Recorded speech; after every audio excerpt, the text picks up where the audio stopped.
ਅੱਜ ਕੱਲ ਤਾਂ ਕੋਈ ਬਿਮਾਰ ਵੀ ਨਾ ਹੋ ਜੇ, ਖਾਸ ਕਰਕੇ ਆਹ ਟਾਈਮ ਜੇ 'ਚ ਡਾਕਟਰਾਂ ਦਾ ਕੰਮ ਵੀ ਔਖਾ ਹੀ ਹੈ।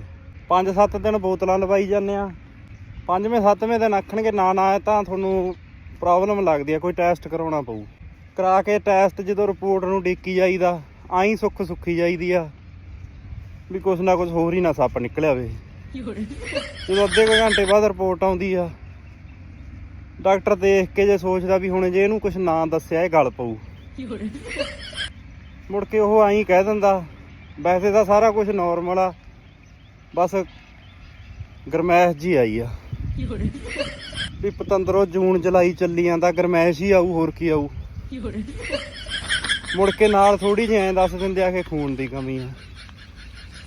ਭਰ ਕੇ ਸਿਰਿੰਜ ਤਾਂ ਤੁਸੀਂ ਪਿੱਛੋਂ ਕੱਢ ਲਈ, ਐਡਾ ਦੱਸ ਗਈ ਇੱਥੇ ਕਾਰਖਾਨਾ ਲੱਗਿਆ ਖੂਨ ਬਣਾਈ ਚੱਲੂ ਅੰਦਰ।